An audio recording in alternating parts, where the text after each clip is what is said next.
If you a shooter, then you know I'm gonna shoot. If you a big man blocking like Rudy, all these ifs, and you know what I'm doing. We're going to be playing NBA 2K20, and we're going to be going with Roman Delic. If you remember College Hoops 2K8, Roman Delic was a star for St. Francis, New York, helping them reach 2 national championship games and a program record 105 wins. He was from the Bronx, New York, where he played at Rice High School with Kemba Walker. He then went to Chipola, a JUCO in Florida, where after one season, he went to Brooklyn to play for Kyle Lee Watson. If you remember, he averaged 10.7 points per game, 3.7 rebounds, and 3.7 assists. He was on the second team All Northeast as a senior. Obviously, in College Hoops 2K8, we were more focused on Tank Navarrete, Tommy Dukes, Corey Stokes, but from the numbers I just gave you, that's a well-rounded player. 10, 4, and 4. Just because he didn't make it to the NBA doesn't mean that has to be the end of his journey. And then when you're an all-conference performer in college, you have an insight on the game. And I'm going to use that now for him to be the general manager for the New York Knicks. A little bit different. The game servers were shut off, so I wasn't able to just jump into my career, even though I didn't really like 2K20's my career because it had that one strange dude that played for a random team, and then Idris Elder was the coach, whatever his name is. So it was just a weird little story they had going, especially after just having the real colleges in the game. I don't even understand how they went to go to whatever that random school was and his teammate got a broken leg or whatever it was. Coach didn't want to honor his scholarship. It was just kind of a reach. So here we're talking to Philip Turner. I don't even think that's the real GM, just a random dude they put on here. To me, it fits well. First thing I'm going to do is start getting rid of some of these players. Because the players they had on this Knicks team, I think they only won 20 games. So Marcus Morris, you first. I don't care when they signed them. I don't care what the original plan was. Them boys won 20 games. So if I can't get rid of some of these bigger contracts, Reggie Bullock, you out of here. I don't even know why the hell they signed them dudes, bro. A bunch of old dudes. Like, I get it. You got RJ Barrett, Julius Randle. But we're going to trade them two boys to the Hawks. I'm looking for, there go Leslie. I'm looking for Alan Crabb's contract. So that's going to save me money by trading 2 for 1. And that's another thing about this game is I'm also going to put in all my players from 2010 all the way up to now. So they'll all be in the game. You just saw Leslie. So we got Tank. Right now, though, let me focus on these trades. I need to get rid of some more of these scrubs, bro. Dennis Smith, you out of there. And it's not that he's a horrible player, just it's no point. If there's going to be my perfect season of who I want to play with on the Knicks and stuff like that, I'm getting rid of these stragglers. Lonzo Trier, he almost didn't get traded, but I figured I'd keep Kevin Knox because the dude is, 6'10", small forward, 20-year-old. So the untouchables are Knox, Barrett, and Randall right now. Everybody else could go. Actually, I like Bobby Portis. So here, them 2 or 3 guys are going to be going to Cleveland. And we're trying to get Brandon Knight's little stupid contract. And then I need just one more random dude just to make it match because you can't trade 3 for 1. So whoever's on here might be a G Leaguer. Just add him. Yeah, Dylan, I don't even know who the hell this is. Just add him so we can make the trade work numbers-wise. So now, obviously, I leveled up, got rid of a couple guys. How many was that? 5 dudes? 2 trades I got rid of? And the guys that I'm bringing back, I'm not going to play them. Or at least I'm going to try not to. Them boys ain't going to be part of my plan. And they're all 1-year contracts. So if I was to be able to make this into a real dynasty or whatever you want to call it, I'd have freedom next year for free agency. So Todd Gibson, your old ass is out of here. Oh yeah, Felipe. He is an untouchable. Alfred Payton, whatever your name is, you up out of there. Now, you was good in college, just like Marco Fultz was good in college with triple doubles and stuff, but you no use for me right now. Wayne Ellington, another old dude, you up out of there. And that's the thing I'm looking at too. A lot of the guys they brought on these contracts and stuff, they're not even good. I'm only trading for Iguodala right here because he got 17 mil on his contract. I don't care about no damn Iguodala. Coming off them rings and stuff with the Warriors, care about him. I really could release him. So Ivan Rabb is a good young player that I ended up finding in this trade. And then I need one more because this has to be a straight up 3 for 3. Yeah, Melton. I don't even know how to say his name. D'Anthony Melton is a cool little player. See, but they want more for Ivan Rabb. I don't really know how to use Rabb. He'd probably be a backup forward for us. Big dude, we need that actually. So we got to give these boys a first round pick. It wasn't even our pick, so I don't care. So now I got one more trade I want to make. And that's because I need a point guard. When you look at this roster right here, we don't got no point guard. I just traded all them young dudes. So Damian Dotson, you up out the way. And then now, who else they got that we need to get out the way? Kadeem Allen, you out the way. I'm not about to put no G League as my starting point guard. And now this is where we get into being my perfect season of the players that I want. So now I'm about to go find my guy that I want. You just saw right there, he's on his team, the Hornets. But I'm looking for my high school classmate. Let's go, Austin. This is your chance to be a star point guard in the NBA because you're over there with Westbrook and Harden and Gordon. It's a crowded backcourt. And remember back in those days, Macklemore used to play for whatever the hell reason, Mr. Shot Chucker. I got to take Vince Edwards because it has to be a 2 for 2. And then now,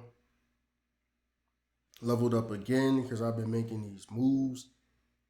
There's one last move I want to make. Because with a lot of the guys that I reintroduced to this game, I think the only one that hasn't already signed with anyone is Tank. So now, there go Carmelo, J.R. Smith, Mike Beasley, Lance Stevenson. I'm trying to sign Tank. He's 31 now. And honestly, October 24th. Honestly, I'm really signing him for depth and just because he is from St. Francis. They played together.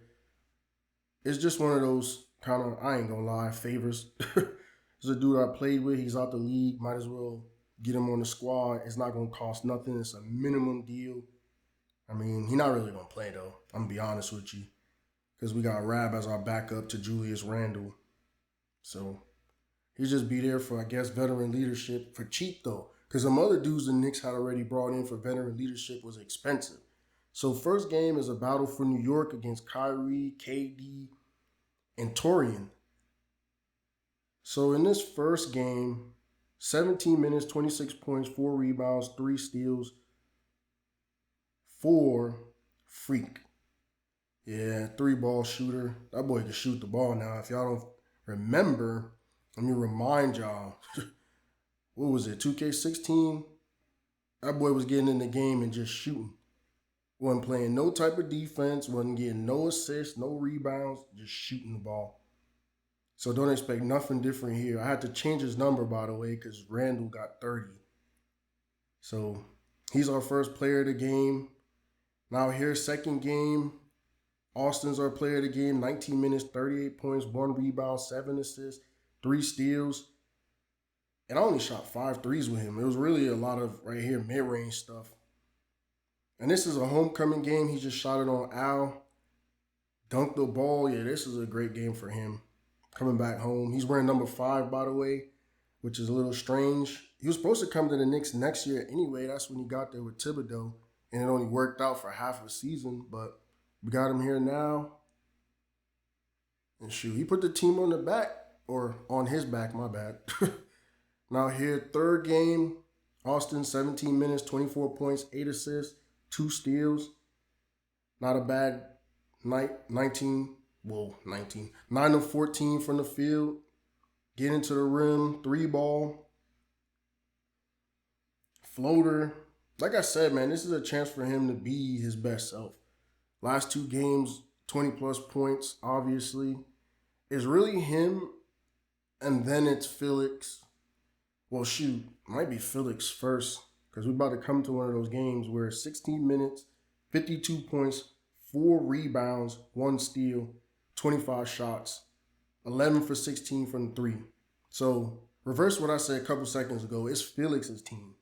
That boy gonna shoot that ball. Then you still got Randall, Barrett, Portis, Mitchell Robinson. So, I mean, it's well-rounded in that sense. Beating the shit out of the Hawks. They're supposed to be Leslie and them boys.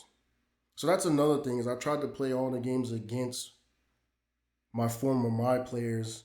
But if I don't show their highlights, they didn't do nothing. So here's another home game.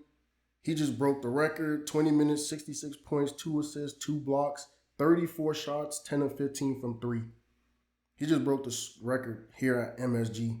Going against the Wizards, so this is Corey's team. I just saw 24 in the rear view. That boy shooting that ball. John Wall getting all them buckets.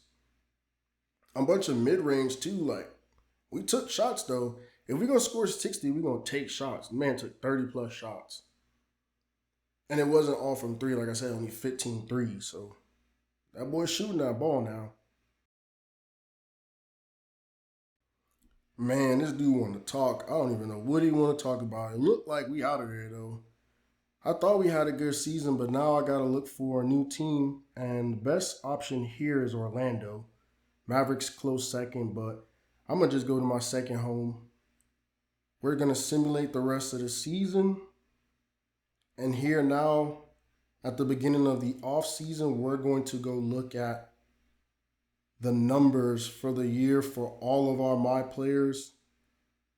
So let's see who is up first. It's crazy though, because I thought I was doing good with the Knicks, but you never know. So we got Torian President first, 14.5 points per game, 6.8 rebounds, 6.3 assists, 1.3 steals. Another great season for him.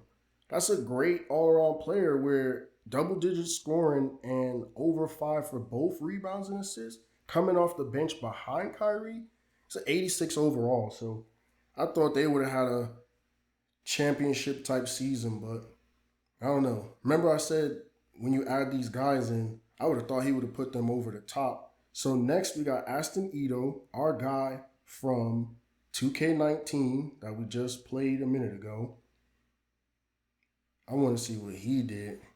I hope he got better rebounding numbers because, boy, rebounding numbers was so sorry last year. I think he got up to 3 by the end of the season, but still, bro. Sorry-ass rebounding numbers. So he ended up with 17.3 points per game, 8.4 rebounds, and 2.1 assists. Next, we have a forgotten soldier. So this is a guy that played with our favorites at UTEP. TJ Shepard, he averaged 9.4 points per game, 3.6 rebounds, 3 assists. So he played with Lou Kelly, Al Flores, when they ran through college basketball and college hoops 2K and won the national championship for UTEP. But we weren't able to get him his own my career because it was him or Lou.